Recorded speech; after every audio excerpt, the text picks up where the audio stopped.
Hello everyone, Bible Club for today, John chapter 11.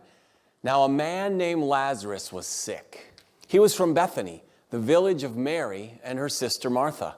This Mary, whose brother Lazarus now lay sick, was the same one who poured perfume on the Lord and wiped his feet with her hair. So the sister sent word to Jesus, "Lord, the one you love is sick." When he heard this, Jesus said, "This sickness will not end in death. No, it is for God's glory, so that God's Son may be glorified through it." Now Jesus loved Martha and her sister and Lazarus. So when he heard that Lazarus was sick, he stayed where he was 2 more days. And then he said to his disciples, "Let us go back to Judea." "But Rabbi," they said, "a short while ago the Jews there tried to stone you, and yet you are going back?" Jesus answered, "Are there not 12 hours of daylight? Anyone who walks in the daytime will not stumble, for they see by this world's light. It is when a person walks at night that they stumble, for they have no light." After he had said this, he went on to tell them, "Our friend Lazarus has fallen asleep, but I am going there to wake him up." His disciples replied, "Lord, if he sleeps, he will get better." Jesus had been speaking of his death, but his disciples thought he meant natural sleep. So then he told them plainly, "Lazarus is dead, and for your sake I am glad I was not there, so that you may believe. But let us go to him." Then Thomas, also known as Didymus, said to the rest of the disciples, "Let us also go, that we may die with him."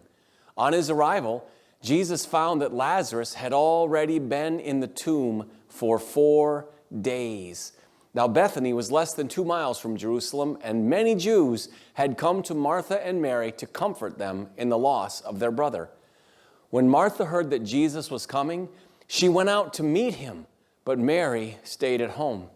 "Lord," Martha said to Jesus, "if you had been here, my brother would not have died.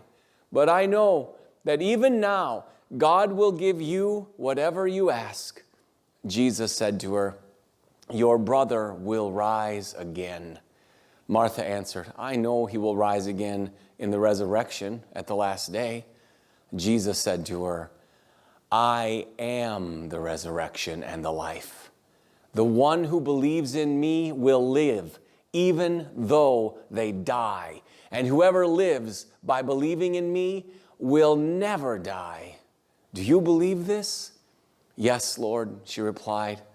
"I believe that you are the Messiah, the Son of God, who is to come into the world."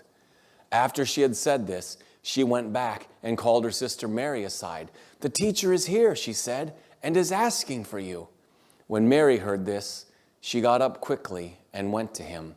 Now Jesus had not yet entered the village, but was still at the place where Martha had met him. When the Jews who had been with Mary in the house, comforting her, noticed how quickly she got up and went out, they followed her, supposing she was going to the tomb to mourn there. When Mary reached the place where Jesus was and saw him, she fell at his feet and said, "Lord, if you had been here, my brother would not have died." When Jesus saw her weeping, and the Jews who had come along with her also weeping, he was deeply moved in spirit and troubled. "Where have you laid him?" he asked. "Come and see, Lord," they replied. Jesus wept. Then the Jews said, "See how he loved him?" But some of them said, "Could not he who opened the eyes of the blind man have kept this man from dying?" Jesus, once more deeply moved, came to the tomb. It was a cave with a stone laid across the entrance. "Take away the stone," he said. "But Lord," said Martha, the sister of the dead man, "by this time there's a bad odor, for he has been there 4 days." Then Jesus said, "Did I not tell you that if you will believe, you will see the glory of God?" So they took away the stone. Then Jesus looked up and said, "Father, I thank you that you have heard me. I knew that you always hear me, but I said this for the benefit of the people standing here, that they may believe that you sent me." And when he had said this, Jesus called in a loud voice, "Lazarus, come out!" The dead man came out, his hands and feet wrapped with strips of linen and a cloth around his face. Jesus said to them, "Take off the grave clothes and let him go."